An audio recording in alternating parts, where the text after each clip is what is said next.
Hey everybody, welcome to my second video.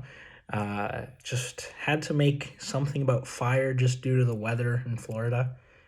Please feel free to never watch a video again that I've made because of that comment. But so what is fire? FIRE stands for Financial Independence and Retire Early.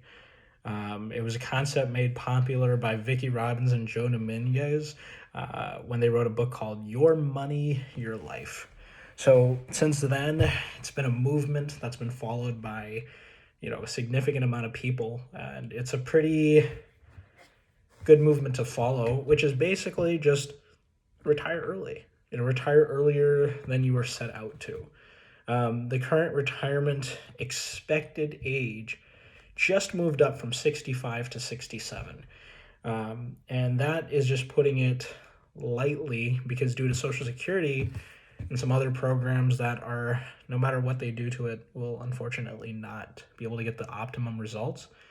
You could, if you just follow a natural progression, retire as late as mid 70s, if not never or ever have the ability to retire. That's a sad thought, but that's why we're bringing you this concept. Hopefully you can make the right decisions and retire way ahead of schedule. So, Vicki and a lot of her followers initially were at the point where they started retirement planning at the age of 20 or 21 years old. And they were able to retire within, 7-8 years. So by 29, a lot of us who are watching this video, I have a feeling are, and I personally just turned 30. So, I'm not retired. I am following the fire approach myself. I'll be able to retire. Before I was looking at 5 years more. Now we're looking at another 2 to 3. But that's just based on our personal goals. Everyone has a different financial point they're looking for. It could be based on your current income, more income, or less income than you're currently earning.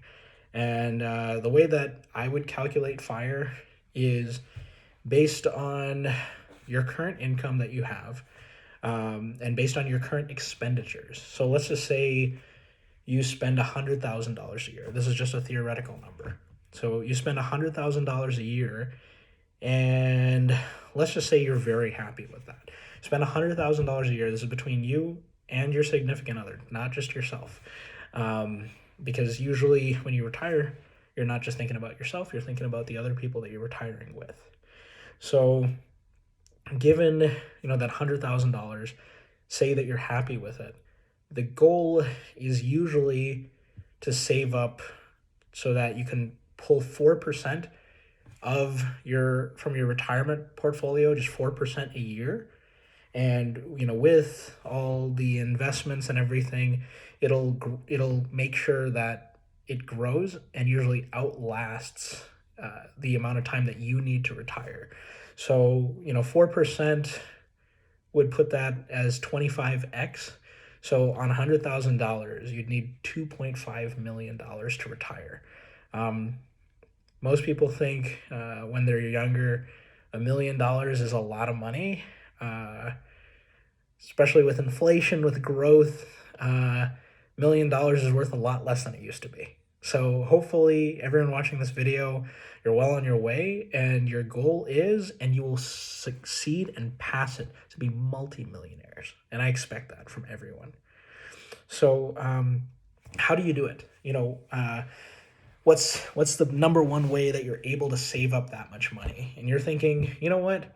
If it takes that much money, do I really have to work 25 years, 30, 40 years more? You're 30 years old, like me, let's just say, and you're thinking, I save 20K a year, just hypothetically, right? 20K a year, I put it in the right retirement portfolios, it grows 7.5% a year, compounded. You're looking at possibly, if you're just saving, say, 5% of your money, you're looking at 25, 30 years, which is not the worst thing in the world. You're 30 years old, you're retiring 5 years early. You could retire 10 years early, who knows? That's not a bad number. Now, the thought is, how do we achieve FIRE? How do we make sure we're achieving a better rate of return? Save more money. That's the simplest way of doing it. Save more money or earn more money. But not all of us are at the point where we see that our jobs or our careers can earn us more money. I've always been a fan of the multiple hustles. I used to work a 9 to 5, and I learned quite a bit. I've loved the companies that I've worked with, and I'm very proud of the people who I've worked with. But working one job, unless you're earning a significant amount of money, usually is not enough to retire at the point that you want to. So sometimes working a little bit extra, making a side, hustle where you're earning a little bit extra money and just putting all that money instead of into vacations, this and that. And I'm not saying don't treat yourself, but I'm saying put part of that or most of it into your retirement. The other option is, you focus on the reverse snowball effect. Snowball effect will go into another video about decreasing loans if you have those. So don't worry, we'll cover that in another video. But reverse snowball, or the snowball for earnings, is based on compound, or making sure your interest puts itself on top of another.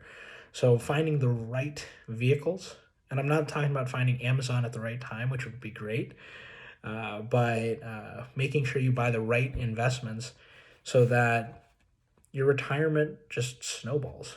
For example, just using it as an example, I do purely commercial real estate, mostly multifamily or, multi-unit investments. All our investments make 10% minimum, usually by the end of the first year. And then if you hold it, it makes 12, 14, 15, blah, blah, blah after that. And it's, you invest and that starts to make money. But, there's other investment options and other ways to do things. But the biggest thing to do, just start saving more money. The average person that I've met in Florida is of two groups. One group saves less than 5% of their income per year. I hope no one's in that bucket, and if you are, start saving more. The other group is already on their way towards more of a FIRE-based, portfolio. So they focus on 10, 15, 20% at least into savings. So you keep your lifestyle a little bit lower for a little bit longer. My favorite car in the world is the one I drive now. It's a Toyota 4Runner, but I used to drive a Honda Civic and I enjoyed it. It got me from point A to point B, but I could have gotten into a 4Runner back then, but I had to think about gas savings per month and the cost of the vehicle and other things. But you need to think about every option. Maybe don't get that perfect car you want off the bat. Maybe instead of going, to Whole Foods every single week, go to places like I go. I'm a Costco guy. I'm a Walmart guy. So, you go to those places, next thing you know, you're saving another 2-3% per month, if not more. So I hope this video was useful. It's the first video of many. The other thing, full disclaimer, that savings, can go up and down based on what you're looking for. I hope you guys make the right decisions. If you have any questions, feel free to message me. I'd love to, discuss whether in the comments or, private message me or email me. My email will be, in the description. But, good luck, everybody. Hopefully, the next videos and the other videos we send will help people get to where they're going in a more expedited manner. And if you like the video, like, subscribe, and see you soon.